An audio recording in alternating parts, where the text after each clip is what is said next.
കൺട്രോളറിനകത്തും machine cycles വന്നിട്ട് പഠിക്കാനുണ്ട്. അതേപോലെ തന്നെയാണ് 8085 പഠിപ്പിച്ചതുപോലെ തന്നെയാണ് machine cycle and timing diagram എന്നായിരിക്കും പറയുന്നത്. ഇതെന്താണ് ഒരു ഇൻസ്ട്രക്ഷൻ വർക്കാകുന്നതിനും ഗ്രാഫിക്കൽ റെപ്രസെൻറ്റേഷനായിട്ട് കാണിക്കുന്നതിനെയാണ് മെഷീൻ സൈക്കിൾ അല്ലെങ്കിൽ ടൈമിംഗ് ഡയഗ്രാം എന്ന് പറയുന്നത്. നമ്മൾ മറ്റേതിനകത്ത് ഒരു 6 ടൈപ്പ് അങ്ങനെ പഠിച്ചിട്ടുണ്ടായിരുന്നു. ഇതിനകത്തും അതേപോലെ തന്നെ ഒരു 4 ടൈപ്പുകളുണ്ട്. ജസ്റ്റ് എന്താണെന്നെങ്കിലും നോക്കി വെച്ചാൽ മതി. അതായത് external program memory fetch cycle എന്നുണ്ട്. എക്സ്റ്റേണൽ പ്രോഗ്രാമായിട്ടും അതായത് നമ്മൾ 8051 മൈക്രോ കൺട്രോളറിൻ്റെ മെമ്മറി കൂടാണ്ട് പുറത്ത് മെമ്മറി ആയിട്ട് നമ്മൾ കണക്ഷൻ ചെയ്യുമ്പോഴത്തേക്കും അതിനകത്ത് ഒരു ടൈമിംഗ് സിഗ്നൽസ് വന്നിട്ട് വർക്ക് ആകുമല്ലോ.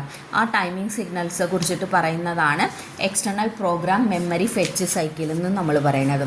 അടുത്തത് external data memory read cycle. External data memory read സൈക്കിളാണ്. അടുത്തത് എക്സ്റ്റേണൽ ഡേറ്റ മെമ്മറി റൈറ്റ് സൈക്കിളാണ്.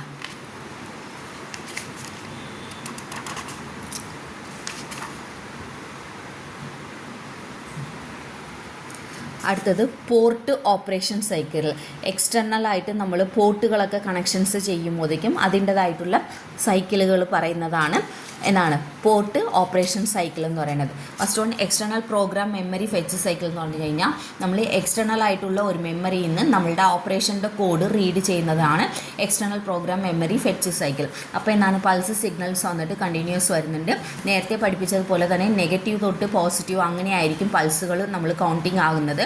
അപ്പോൾ എന്താണ് എക്സ്റ്റേണൽ മെമ്മറിയിൽ നിന്ന് ഒരു ഡേറ്റ ഒരു ഓപ്പ് കോഡ് റീഡ് ചെയ്യണമെന്നുണ്ടെങ്കിൽ അഡ്രസ്സുകൾ വേണമെന്ന് പറഞ്ഞായിരുന്നു. ആ അഡ്രസ്സുകൾ എന്താണ് പോർട്ട് 0ഉം പോർട്ട് 2ഉം കൂടി ചേർന്നിട്ടല്ലേ അഡ്രസ്സുകളായിട്ട് വർക്കാകുന്നത്. ഇവിടെ അഡ്രസ്സുകളായിട്ട് വർക്കാകുന്നത് AD0 to AD7 A8 തൊട്ട് A15 വരെയുള്ള പിന്നുകൾ എന്ന് പറഞ്ഞ്. അപ്പോൾ ഇതിൽ AD0 to AD7 വന്നിട്ട് ആദ്യം അഡ്രസ്സായിട്ടും പിന്നെ ഡേറ്റ കൊണ്ടുപോകുന്ന ഇതായിട്ടും വർക്കാകാൻ വേണ്ടിയിട്ട് ALE പിന്ന് വേണം. ALE പിന്ന് ഹൈ ആകുന്ന സമയത്ത് അഡ്രസ്സ് റീഡാകും. അത് കഴിഞ്ഞിട്ട് എന്താണ് അത് ഡേറ്റാവായിട്ട് മാറിയിട്ട് ആപ്പ് കോഡ് റീഡാകുന്നതായിരിക്കും. അതേസമയത്തും ഇത് എക്സ്റ്റേണൽ മെമ്മറിയിൽ നിന്ന് റീഡാകുന്നത് കൊണ്ട് പ്രോഗ്രാം സ്റ്റോർ ഇനേബിൾ എന്ന് പറഞ്ഞ പിന്നും കൂടി പറയണം. ആ പിന്ന് എന്താകണം അത്രയും നേരം ഹൈ ആയിരുന്ന പിന്ന് ലോ ആയി കഴിഞ്ഞെങ്കിൽ എന്നാൽ ബാർ ഇട്ട് വെച്ചിട്ടുണ്ട്. ലോ ആണെങ്കിൽ മാത്രമേ എന്താകത്തുള്ളൂ കോഡുകൾ റീഡാകത്തുള്ളൂ. അങ്ങനെ ഈ പടം വന്നിട്ട് ജസ്റ്റ് ഒന്ന് എക്സ്പ്ലെയിൻ ചെയ്യാം. അടുത്തത് എന്താണ് external data memory read cycle.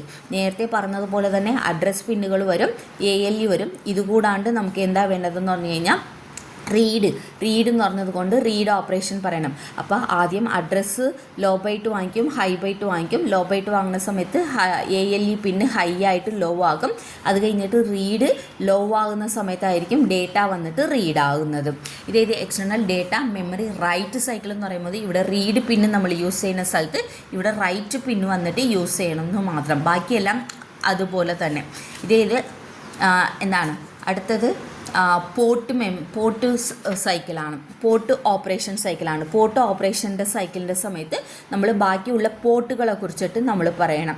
ALE വന്നിട്ട് വരുന്നതായിരിക്കും. പിന്നെ ഇവിടെയും ALE ആണെന്നുണ്ടെങ്കിലും പോർട്ട് അഡ്രസ്സുകൾ നമുക്ക് വേണം. അപ്പോൾ അതിന് വേണ്ടിയിട്ട് port 0, port 1, port 2, port 3 reset പിന്നെ ഇതെല്ലാം കൂടി നമുക്ക് എന്താണ് ഇതായിട്ട് കാണിക്കണം. ഗ്രാഫിക്കലായിട്ട് കാണിക്കുന്നതാണ് പോർട്ട് ഓപ്പറേഷൻ സൈക്കിൾ എന്ന് പറയുന്നത് കേട്ടോ.